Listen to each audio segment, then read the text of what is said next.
nasabi po ako medyo masyadong malakas ang arrival ko sa inyo. Okay?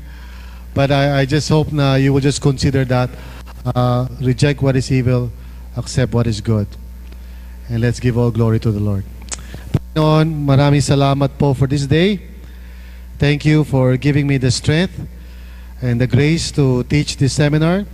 At ganoon din po sa lahat na nag-participate. Salamat po sa kanilang willingness to learn and to consider mga ideas, Panginoon, that may be too challenging for them in some ways.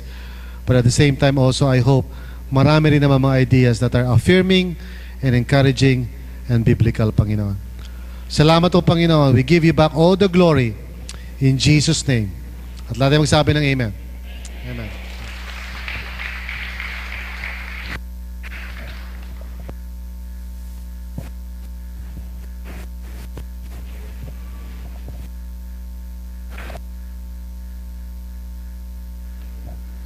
Upo muna po kayong lahat at mamaya po bago lumabas, pwede po kayong kumuha ng tigda-2 tinapay. Pero bago po yon, nais po nating pasalamatan yung ating tagapagturo ngayong hapon. Naniniwala po ako na maraming tinuro sa atin si Lord.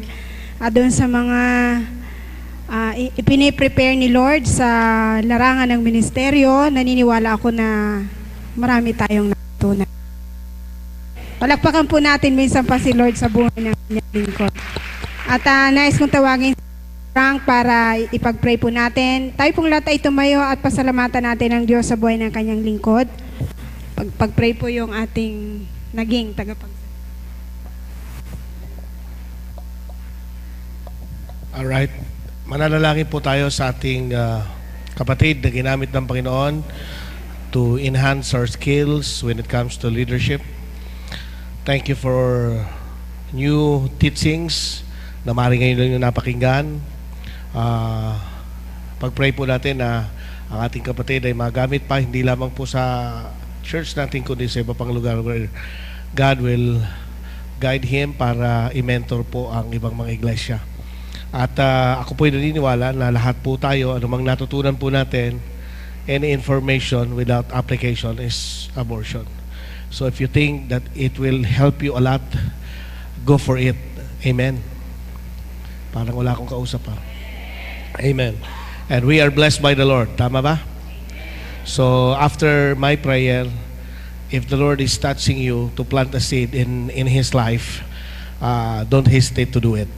Yes, we prepare a love gift for Pastor Bong, but if God is touching your heart to really plant a seed in His life, go for it and don't hesitate. Amen? So please pray. Join me in prayer. Panginoon Diyos, maraming salamat ngayong pong hapon for allowing Pastor Bong to mentor us today when it comes to the journey of leadership. Thank you so much for those principles that we have learned today. Allow us, Lord, that we be able to apply it in our sphere of influence, Lord, sa aming mga iglesyang kinabibilangan. At marami pong salamat, Panginoon, na patuloy mo pang i-enhance ang aming kaalaman. Lord, you have said in your word that iron sharpens iron, Lord. Salamat po sa mga natutunan po namin that will allow us to apply it in our daily lives. And Lord, I pray for good health for Pastor Bong, more wisdom, Lord, that he may use it, Lord, in the ministry wherein you called him to mentor and to nurture leaders, Lord. Thank you so much for his life, for his ministry, for his family. And I pray, Lord God, na patuloy mo pong ipapahayag pa sa kanya ang iyong pagkilos, sa isang kahangahangang pagkilos. At Lord, lahat ng mga pangarap niya sa ministry, sa kanyang pamilya, ay magkaroon ng kaganapan. And Lord, I declare your mighty protection upon his life. Let the covering of the blood of Jesus be upon him. And I pray, Lord God, that the grace of God may continually abound in his life. And use him, Lord, mightily. Maranasan pa niya, Panginoon, ang paggamit mo sa kanya sa isang paggamit na hindi pa niya naranasan. Salamat po. We are so grateful in his life and we rejoice with him for the wisdom that you have given and entrusted upon his life. Thank you so much for blessing him. And Lord, we also thank you for the mighty Holy Spirit who who works with us today, who enlightens us, Lord, in so many areas of our lives, particularly, Lord, in the area of leadership. Thank you so much for blessing his life and his family, especially the ministry. We lift him to you, Lord God, at kaakibat po nito, araw-araw, we will be praying for him. In Jesus' mighty name we pray.